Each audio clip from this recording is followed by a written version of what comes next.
Happy New Year's, everyone, and welcome to Talking About Football. I'm your host, Mario. I've been missing you guys a lot. Today, I bring you Matchday 7 of the Champions League. As always, I hope you enjoy.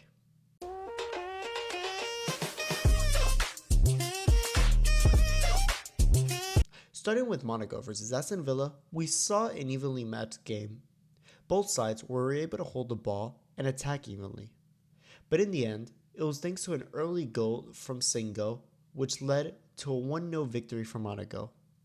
After that, we had Atalanta facing off against Sturmgrass, and the Italian side showed no mercy, being able to accumulate 25 shots, being comfortable at home, and ending the match with a 5-0 victory.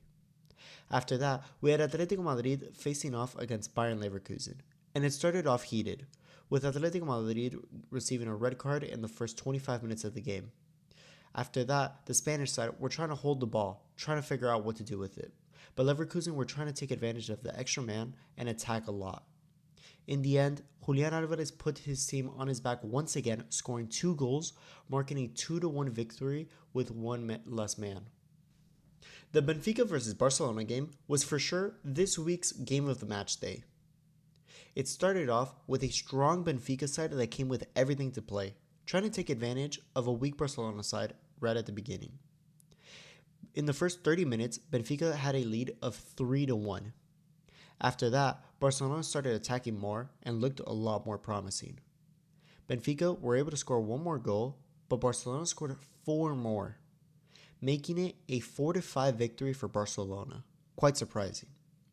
After that, we had Zvezda versus PSV, and PSV were trying to take advantage of the game early as well, scoring 3 goals in the first half. But Zvezda weren't done yet. They were looking to create more opportunities, and they were able to generate 21 shots and scoring 2 more goals quite quickly.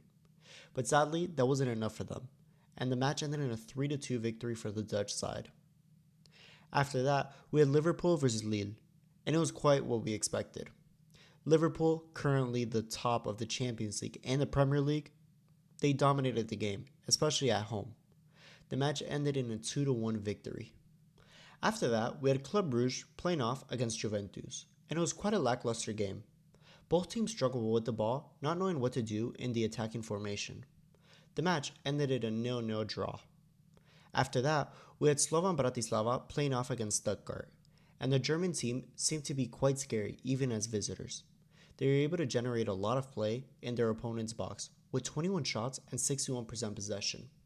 Stuttgart ended the game with a 3-1 victory.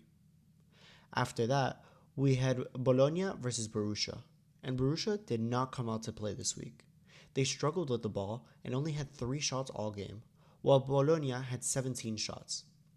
Girassi, for the German team, was able to score an early goal for them.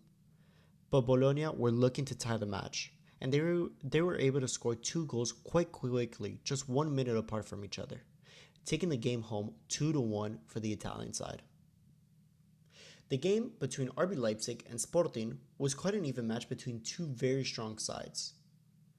Both teams generated a lot of opportunities, but unfortunately the stronger side, in my opinion, was Sporting, lost the game 2-1 in the last 10 minutes of the game.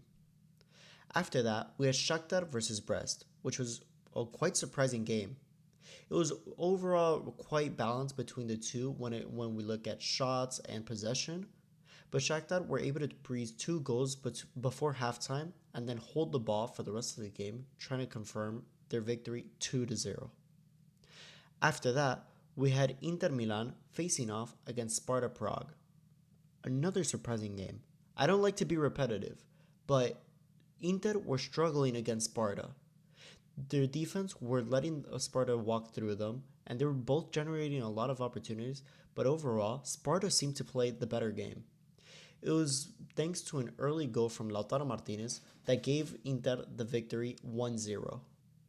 It was honestly astonishing looking at the Feyenoord versus Bayern game. When you hear 30 shots and 80% possession, you imagine a landslide victory of 2-3 goals minimum. But that wasn't the case today. Feyenoord won the game 3-0 against a Bayern that was completely dominating them, but just burning through their opportunities. On the other hand, we had Arsenal versus Dynamo Zagreb, where we had a similar match. Arsenal were completely dominating the game, but the Gunners were in the Emirates and they were loving it. They were dominating the game, scoring goals, and overall, they had a smooth 3-0 victory. After that, we had Milan versus Girona, and it was quite an evened out match. On one hand, we had Milan who were attacking a lot, trying to take advantage of a weak defense, but Girona have a strong midfield who were trying to stay composed with the ball and play around and try to find opportunities. It was thanks to the goal of Rafael Leao that Milan took the victory 1-0. The match between PSG and Manchester City was an insane game. Let's start off with an evened out but exciting first half between the two sides. Starting in the second half, we had Manchester City who were looking to score, and they managed to do so, having 2 goals in 3 minutes. After that, PSG were looking to turn the game around, and they managed to do so. From being 2 goals down to 2 goals up, PSG took the victory 4-2. After that, we had Real Madrid versus Salzburg, 2 very strong sides, and overall, it was quite even. But Real Madrid took advantage of the shots they were taking. The match ended in a 5-1 victory for Madrid against a very strong Austrian side. The last game of the match day, we have Celtic versus Young Boys, and again, quite even. They both struggled with the ball, didn't know what to do much, and in the end, in the 86th minute, Young Boys scored an own goal, giving Celtic the victory 1-0. This is what the table currently looks like, with Liverpool at first place, not having lost a single game, and Manchester City in the 25th place. Very scary for them, and they possibly might not make it to the second round of the Champions League. What an insane week for Champions League. I really do think Manchester City might not make it to the next round, as they've been in poor form recently. Comment what you think down below. Stay tuned for next week, as I'll have Matchday 8 summary uploaded. As always, I hope you enjoyed. Don't forget to like, comment, and subscribe. Thank you.